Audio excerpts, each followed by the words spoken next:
Good morning, all the students. Standard 6, Subject English, Unit 1. That is, Many Kinds of Art. Activity 3. In the last video, we learned Activity 1 or 2. And now, go for the Activity 3. So, all the students, please open your English textbook, page number 2, Activity 3. First of all, you all have to understand carefully with me and then complete the exercise of Activity 3 in workbook. So, let's start Activity 3. Now, हमने activity 1 और 2 में देखा था कि 1 गो की painting के बारे में, वो कौन कौन सी पेंटिंग और कितनी पेंटिंग की हुई, 900 से भी ज़्यादा पेंटिंग उन्होंने की है और वो एक पॉपुलर आर्टिस्ट है। आर्ट के लिए और पेंट के लिए वो बहुत ही फेमस है। उसके ही बारे में आगे इन्फॉर्मेशन पढ़ते हैं। Below you can see 3 of one Gauss's painting, यानी कि नीचे जो दिखाई दे रही है 3 पेंटिंग वो वन गोस की है, वन गोस ने की हुई है। One picture is a self portrait. Now what is the meaning of self portrait? यानी कि प्रिपेयर ऑन सेल्फ, और खुद से ही खुद के सेल्फ से ही रेडी की हुई, प्रिपेयर की हुई पेंटिंग को सेल्फ पोर्ट्रेट बोलते हैं।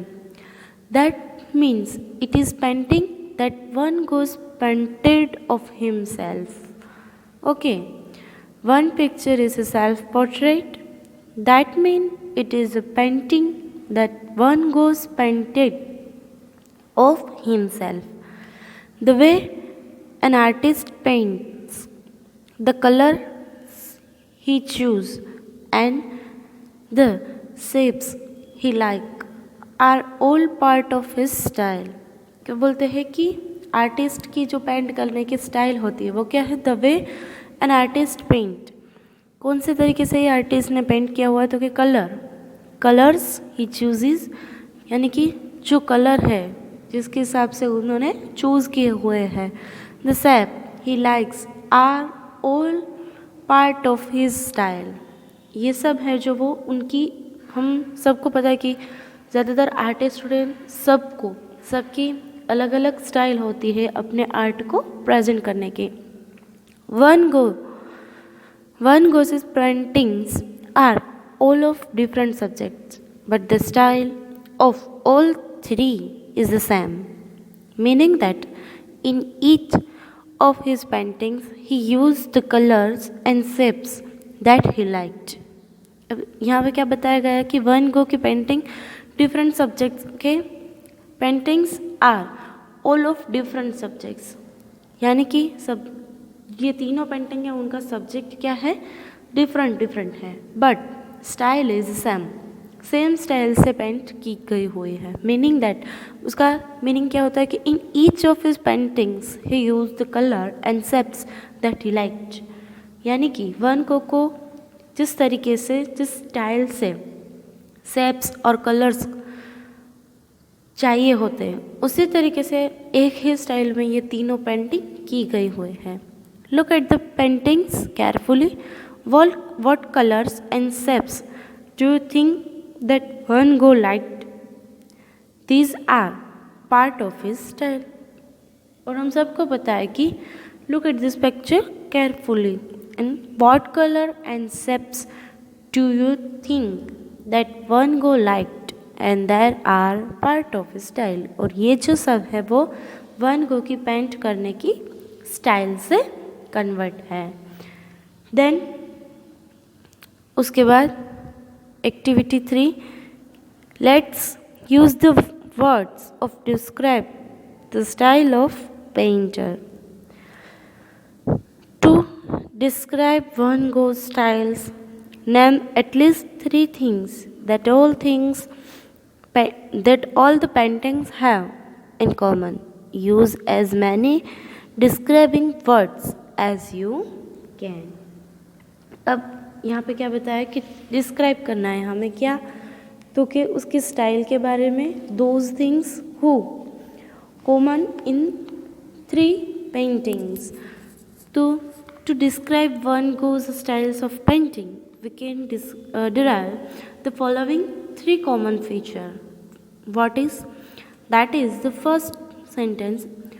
All of them show small strokes of brush making streaks and forming various lines. तो क्या बताया, जो वो लाइंस को फॉर्म करने वो कॉमन है तीनों पेंटिंग में, उसी तरीके से ब्रश को चलाया गया है.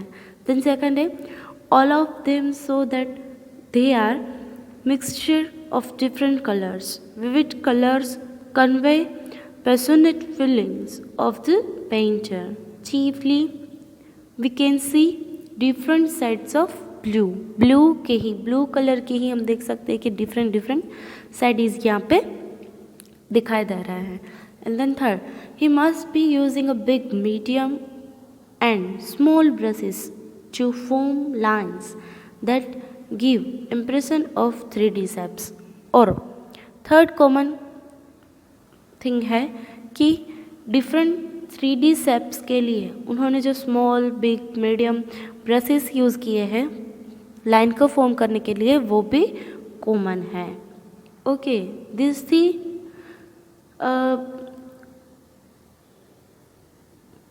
these 3 things, and in this picture we can see that these 3 things are common. Then how many describing words did you use? उसमें क्या आएगा, the describing words that we have used are small strokes, lines, different vivid colors, passionate feelings, different sets, 3D picture, etc. Okay, so now I hope you all are understand very well and better. Now go for the workbook exercise of activity 3. So all the students please open your English workbook activity 3 की exercise के लिए. Open page number 8. First exercise है, look at the paintings given in your text book given below and answer the following question. Painting के हिसाब से answer को fill up करना है. फर्स्ट क्वेश्चन है, how are the 3 paintings different.